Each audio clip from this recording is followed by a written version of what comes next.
The Peter Schiff Show.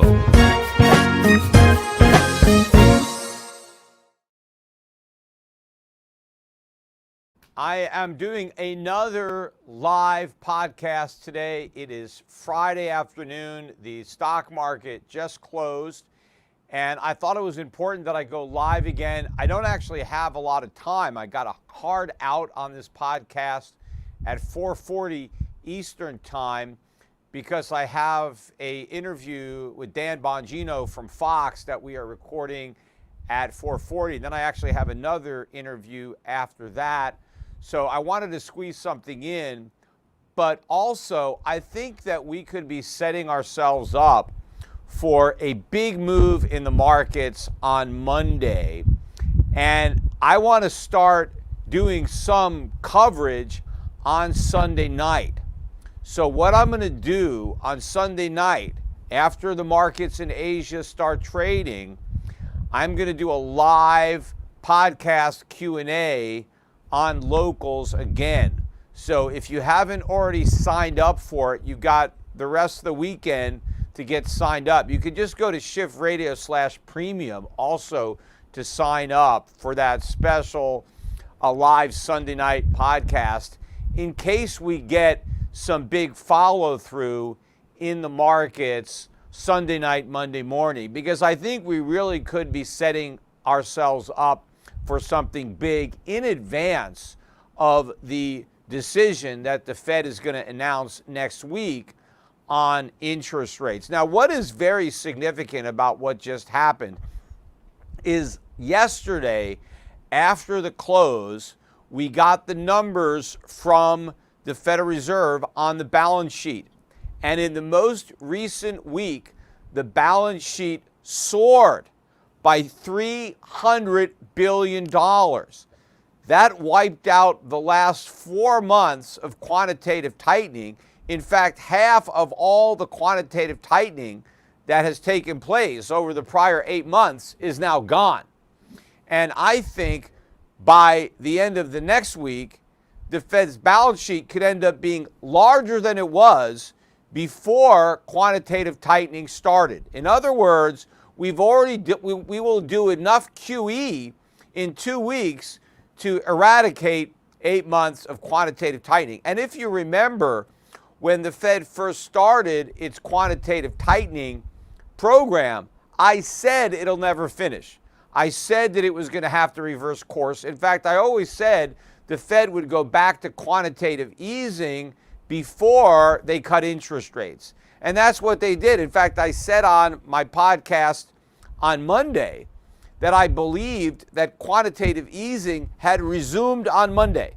Now, the Federal Reserve didn't admit that. In fact, every time they get asked about it, they deny it.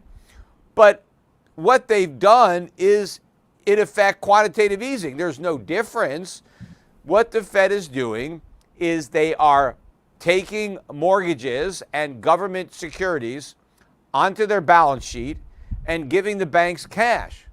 Well, what did they do when they were doing QE?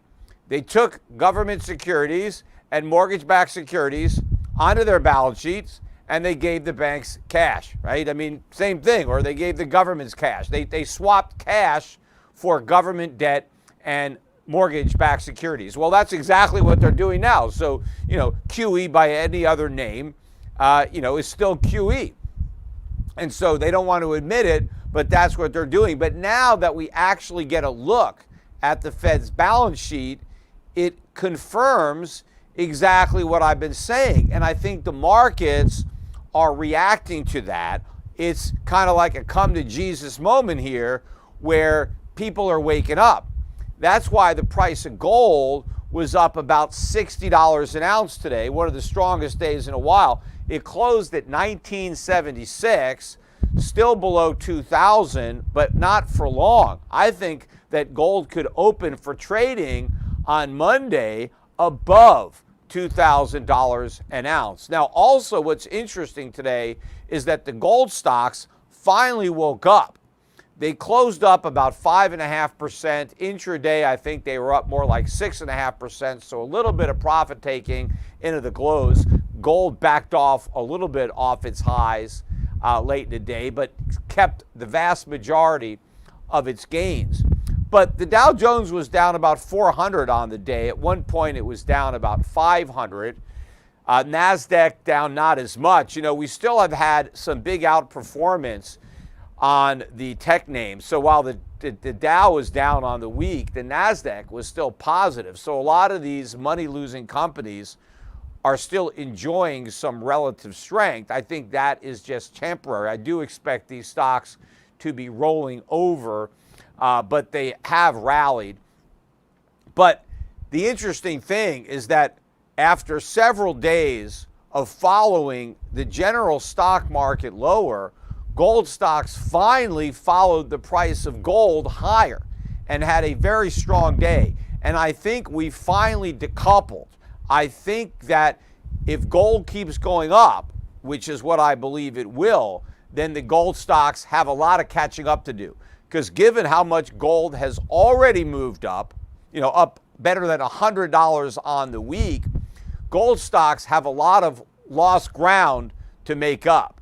Because up until today, they were ignoring, or gold traders were ignoring, the strength in gold, and they were selling gold stocks anyway. I was pointing this out. I was tweeting about it, that this was a gift horse opportunity, because the markets are now figuring this out. I mean, they're just starting. They haven't figured it out completely yet, but they're starting to realize that inflation is going to rage because the Fed is done with the fight. Think about it. First of all, the Federal Reserve had a two-pronged attack on inflation. They were doing two things to bring inflation back down to 2%. One of those two things was rate hikes. The other was quantitative tightening, shrinking their balance sheet. Both of these policies were designed to reduce inflation. They were both inflation fighting because they were tightening. The Fed was raising interest rates with the one hand, and on the other hand, it was removing the excess liquidity that it had put into the economy. Now, the Fed has stopped quantitative tightening, but not only has it stopped, it is doing the reverse. It is back to quantitative easing, which is an inflationary policy.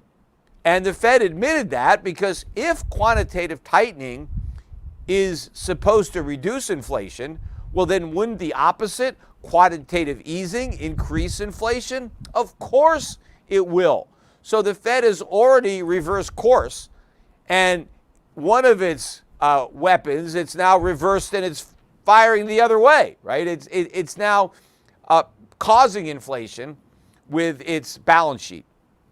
Now, the other prong in its two-pronged attack were rate hikes. Now the question is, will the Fed continue to hike rates? So will it tighten with its left hand while it's easing with its right hand? Now, first of all, even if it does hike rates, so what?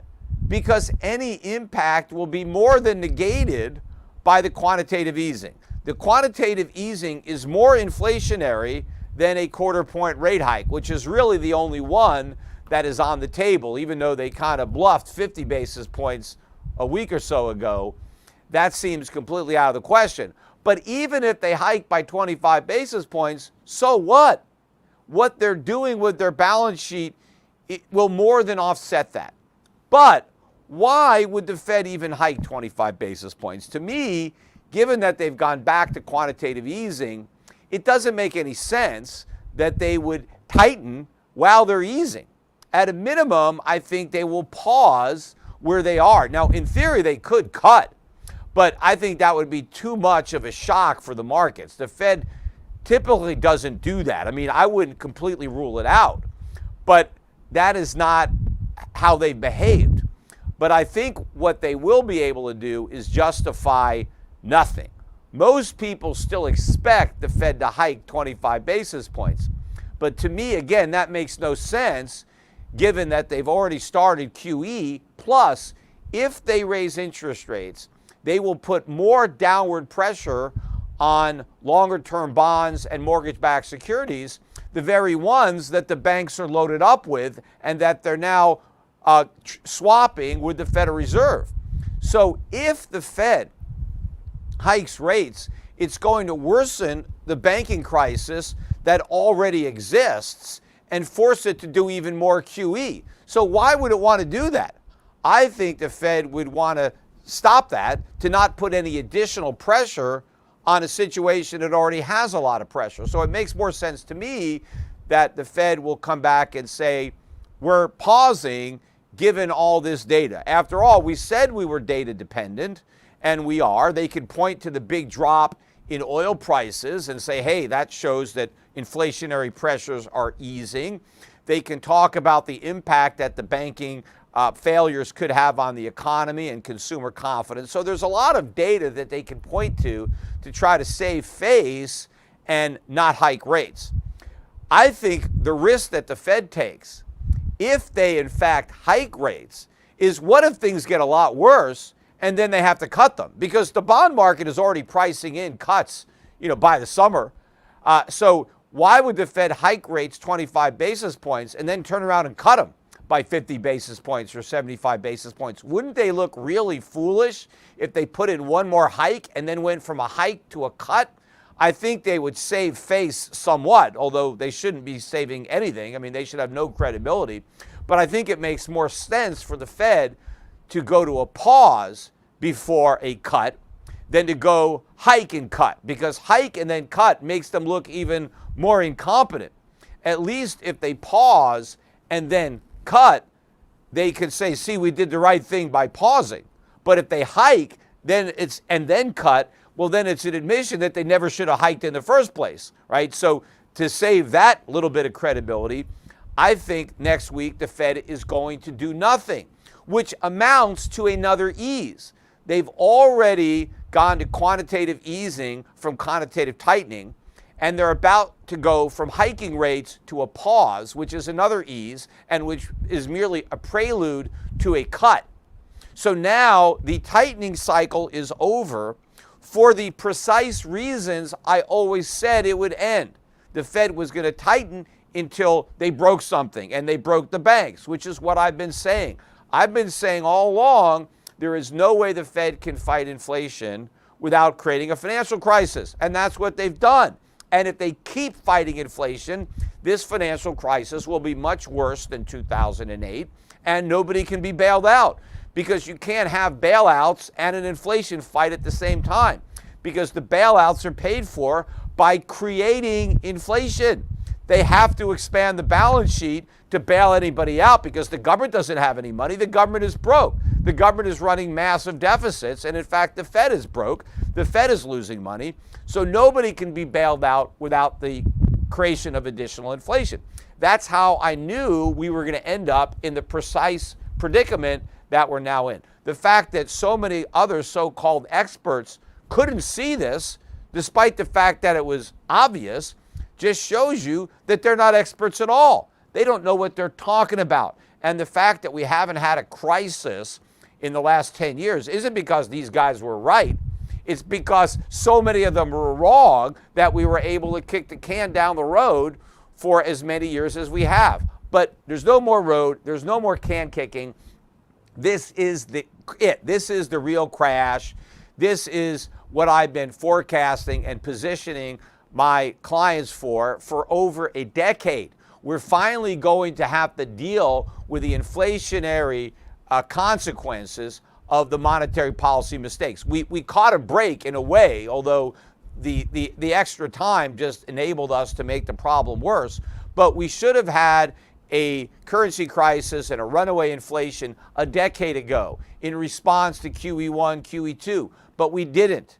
The strong dollar that we got early on kind of gave us a reprieve. We were able to export a lot of our inflation. The stock market went up, the real estate market went up, and so we did all this quantitative easing, but we didn't have to pay the price. Now we're having to pay a much bigger price because we did much more quantitative easing. And one way to know that it's different is look what's happening to gold and the dollar. The dollar was down today. Gold was up today. In fact, the dollar has been somewhat lower it hasn't crashed, but it hasn't taken off. It hasn't surged. But you go back to the early days of the 2008 financial crisis, the dollar was going ballistic. It immediately went straight up. Didn't happen this time.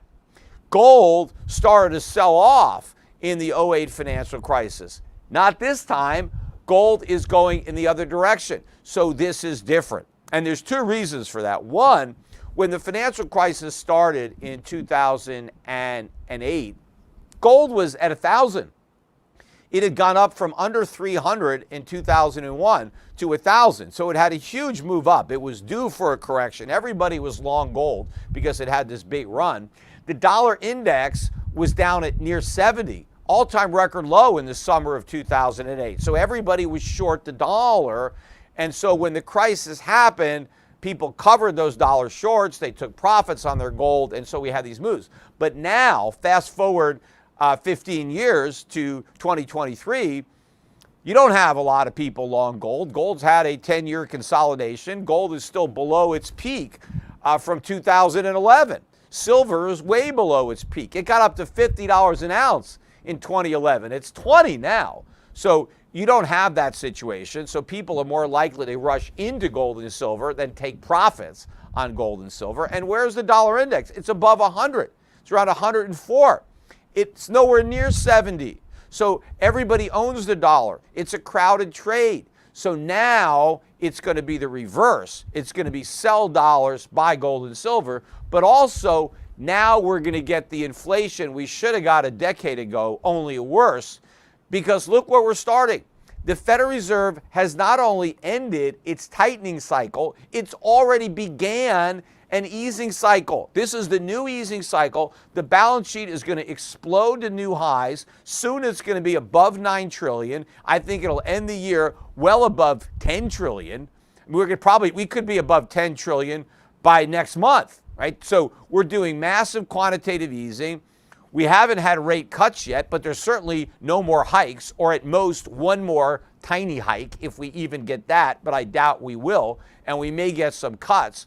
So the Fed is starting an ease with year-over-year inflation at 6%. Nowhere near 2%. And what do you think is going to happen to commodity prices when the Fed eases? They're going to go ballistic. The gold price is going to go ballistic. In fact, I think there's a good chance that it's going to go ballistic next week when we get the Fed announcement, when the Fed officially pivots, because unofficially, they haven't. I mean, they haven't admitted it, right? I mean, they have. I mean, they've pivoted. Look at the balance sheet. They've gone back to QE.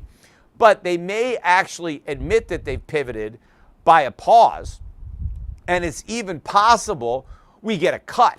And if we get a cut, you know that all hell was about to break loose if the Fed is going to have to preemptively cut rates when people are expecting a hike. But that's possible that happens. But even if they just pause, right? That's an official pivot, because prior to the pause, they were telegraphing additional hikes. If the market doesn't get hikes that were already priced in, they have to be priced out. And so this could be, like a Wile E. Coyote moment for the markets, looking down, seeing no ground, and, you just drop to the bottom of the canyon. And so what I think people should be doing is loading up on gold and silver. And I've been saying this, and certainly pounding the table even harder since this crisis began a week ago when I started doing these live podcasts. But if you haven't taken my advice yet, if you've been on the fence and you haven't bought your gold or silver, or you've bought some, but you want to have more, but you weren't sure when to buy, you got to buy. You got to buy this weekend. Don't even wait for Monday morning. Now, it's possible that we could get a pullback. I mean, that's just the risk you have to take for waiting so long. You shouldn't have waited for 1960, 1970. You should have bought that last pullback. Gold hit 1,800 last week, right? That was the low, 1,800. I've been telling you that 1,800 is support. So yes, better to buy at 1,800 than 1976, which is where we are now, but better to buy at 1976 than not buy at all and watch gold go through the roof next week. So I've talked to the guys at Shift Gold. In fact, that's why I've got the Shift Gold logo up on this podcast, because I talked to the guys at Shift Gold, and they're all going to work this weekend, right? So the markets are closed, but the gold market goes 24/7. And of course, it's not going to be that volatile over the weekend. It's not really going to see any real action until Sunday night when Asia starts trading. But I think when the Asians look at the gold chart, they just may start buying, and it could just go straight up. So what I would do, I wouldn't wait for that. I would just buy this weekend. I would just call up Shift Gold and fill up your gold position. Whatever your full exposure was going to be, don't wait.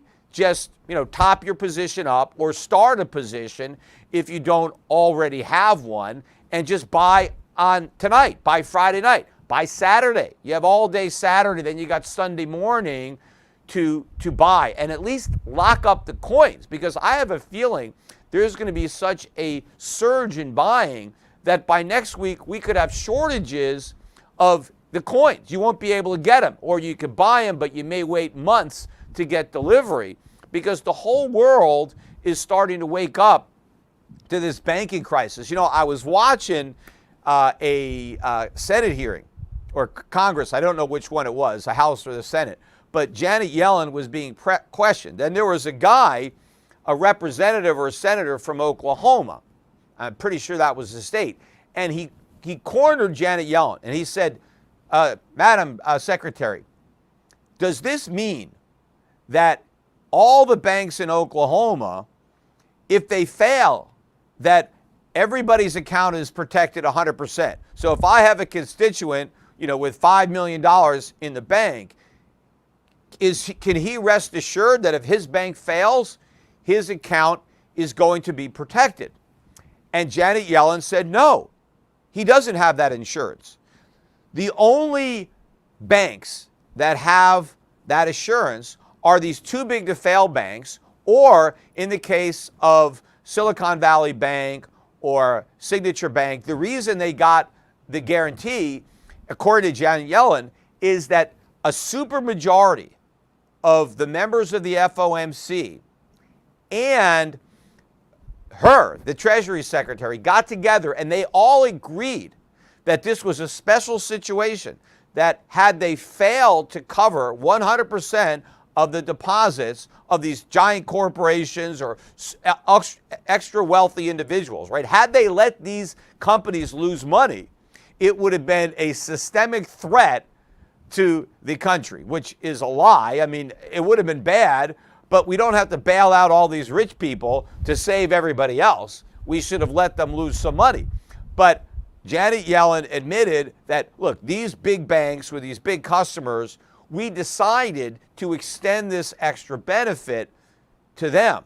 But that doesn't mean that if you have an account at some small bank, well, that you have any protection whatsoever. Because if your bank isn't systemically important, but it fails, well, we're only going to cover you to $250. You're on your own for everything over that. So this congressman pointed out, well, if that is the case, Madam Secretary, what is happening right now in Oklahoma is people are taking their money out of small banks.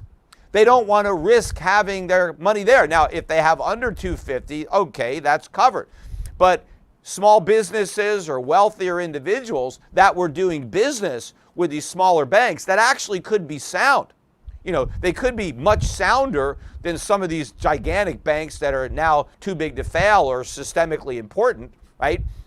He said that people are taking money out of these banks and sending them to Bank of America, JP Morgan, Morgan Stanley, or even, ironically, to Silicon Valley Bank.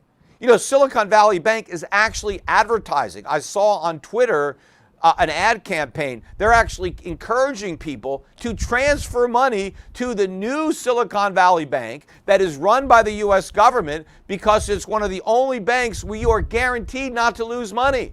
no matter what stupid things Silicon Valley does, no matter how much they lost, the U.S. government will guarantee 100% of your account. Even the systemically important too big to fail banks can't say that. Now, if they can't fail, well, then nobody can lose. But now you have a couple of banks that have a huge competitive advantage over every other bank because those are the only banks that have already been deemed 100% coverage. So what's happening? Money is going there. Ironically, instead of people taking money out of those bankrupt banks, they're rushing to put more money in. But where are they getting the money? They're taking it out of the more solvent banks, potentially rendering them insolvent, because in a fractional reserve banking system, you get a big enough bank run, you're out of business, right? And that could happen now to a lot of these smaller banks. And as more and more people understand that this type of banking crisis is now real, because if it wasn't going to happen on its own, the government just started it with this policy. And the interesting thing was, so this congressman just tells Janet Yellen what is happening as a direct result of what she did, right? And Janet Yellen's answer was, well, that wasn't our intention. Well, sure, maybe that wasn't her intention. But the problem is, just like all these politicians and bankers, they don't understand unintended consequences. Because just because you don't intend to do something doesn't mean that it's not going to happen. You have to follow the steps, the moral hazard, connect the dots, which is something nobody in government does. They simply blindly look at a policy and they say, we're going to do this, and they expect all these good things to happen. But then they don't understand what the policy itself is going to produce, the result, the moral hazard of your policy. So the minute the government decided, oh, we can't allow this bank to fail because it's so big, we have to protect the large deposits, they're sending a message to every customer of a small bank, you better get out of that small bank because that bank might fail.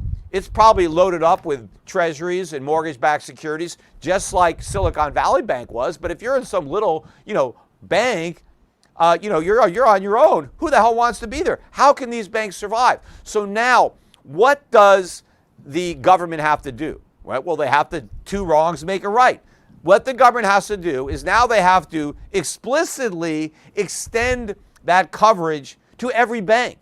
They have to now change the FDIC, and they have to say, don't worry, we will cover 100% of the accounts for everybody. So they make one mistake, and now they have to follow it up by making another mistake to try to counteract the mistake they made in the first place. No, they're not going to reverse that decision. They never do that. They never make a mistake and then undo the mistake. They just make more mistakes to try to counteract the damage of a prior mistake. So that guarantees that you just compound one mistake on another mistake. But all of this means inflation spirals out of control, because either we have this banking crisis because they don't extend the FDIC, or they do extend it, and that means the federal government assumes trillions and trillions of additional liabilities onto the debt. And this is a warning sign to the entire world of what's about to happen, which is a dollar crisis, a sovereign debt crisis. Because as I have been warning, this is the moment where the world finally wakes up. It's the emperor has no clothes, because Powell was saying, don't worry, we have the tools, we can fight inflation, we can bring it back down to 2%, it's not going to hurt the economy, everything is cool. And then a couple of weeks later, we're in a financial crisis. And even though inflation is still 6%, they're back to quantitative easing. They've had to call off the rate hikes, getting ready for rate cuts. What does that tell you? What I've been telling you. Inflation is here to stay. The Fed doesn't have the tools to bring inflation back down to 2%. And if it has them, it will not use them because of the collateral damage. In order for the Fed to follow through with its commitment, it has to ignore the financial crisis. But it's already chosen not to.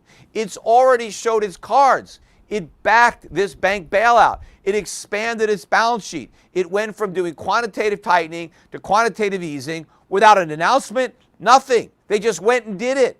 What does that tell you about its resolve to fight inflation? It was BS the entire time, which is exactly what I said. I said the Fed's willingness to fight inflation would only last until there was some real damage in the financial system, in the economy. And that's what happened. So as long as they can pretend everything was great, they could pretend they would fight inflation. But now that they can no longer pretend that everything is great, then they have to stop pretending that they can fight inflation. And when the markets now realize that inflation is not going back down to 2% ever, it is going to be much higher than that, they have to reprice a lot of assets. Now, they should reprice the long-term bond market, but the government won't let that happen because they're going to be printing a lot of money to try to buy up those bonds to keep the prices from falling and the yields from rising. But they won't be able to stop the dollar from falling, especially in the environment today where so many other countries that used to be the biggest buyers of dollars are now trying to de-dollarize and get rid of dollars, and they're not going to be able to stop the price of gold and silver from rising. Because if you have to now recalculate what gold is worth in a world where inflation never comes back down to 2%, let's say it's 6, 7, 8%, I think it's going to go into the double digits officially, which means unofficially it's in the double digits where the first digit is a 2 or a 3. It is massive inflation. Now you have to figure out what is the present value of gold in that world. It is much higher than 1900. It's higher than 3,000. It's higher than 5,000 in my opinion. Now, will we get to 5,000 next week? Probably not. But we can get a lot closer than we are right now. We can gap right through 2,000. We can take out the all-time high, which is not even 2,100, and then we can have a moonshot. And obviously, if gold's going to the moon, silver is going to go further. So maybe silver is going to go to Mars or Venus or something like that. So again, what I would do, and this is not panic. I recognize that it's possible that this doesn't happen, that maybe the price of gold and silver pull back next week. I don't know. I don't think there's a lot of downside risk, though. Even if you buy it over the weekend at Shift Gold and you get a little pullback, it's like, I could have waited till Monday and I could have saved a little bit. You know, it's better. What if we just take off? What if gold gaps up $100 on Monday? And then what if the premiums really skyrocket on Monday because people try to buy these coins and, you know, there's no more left? Because that's the other thing that happens. Not only does the price of gold go up, but the premiums for the physical gold go up even more. Because I think everyone around the world, really, they want to get out of the banking system. And, you know, what are you going to do? I mean, why do you think Bitcoin, I think this is a sucker rally, but Bitcoin surged again today. Let me see where it is. Bitcoin is at just under 27,000 now. Big jump again today because people are rushing into this as a safe haven. I think they're going to get burned. They're in for a rude awakening. The real safe haven is gold and silver, but people are worried about this banking crisis because they're damned if they do, if they damned if they don't. If the central banks bail out the banks, then the money in your bank account loses tremendous value. If they don't bail out the banks, then you lose your money because your bank fails. So either way, you don't want money in the banks because either you get your money back and it has little value, or you don't get your money back at all, or you get some of your money back. So you want to get out of the system, you want to withdraw money from the bank and buy gold or silver. And this is not just in the U.S. I think this is going to happen all around the world as we have a loss of confidence in banks and government guarantees, and everybody around the world starts to brace for even higher inflation. For years, they've been lying to us. There's no inflation. Then when it reared its head, they said it was transitory. Then they told us, don't worry about it. We're going to fix it. Well, now the world's going to know they can't fix it. They're going to have to worry about it more than ever. Inflation is going to eviscerate the value of everybody's bank account unless they act quickly to turn their fiat currency into real money. And again, as I've been saying, if you really want to make a killing off of this, you buy the gold stocks, but you can't buy those over the weekend. We're not open for business in the stock market probably until Monday morning. So if there's a big gap up in physical gold, then these gold and silver mining stocks may gap up on Monday. But even if they do, it's not too late to buy them. I mean, I think that we have a long way to go, even if they do have a big jump on Monday. We're just getting started. I mean, the train is leaving the station, but you still have a chance to run and jump on there and catch it before it really takes a big move and is too far away for anybody to catch. But anyway, that's it for today's podcast. I got to wrap up because I'm going to be cut off by the Fox. But don't forget the locals. I'll be doing the live locals on Sunday night. So sign up at Shift Premium at Shift Radio /premium. Bye for now. See you all Sunday night.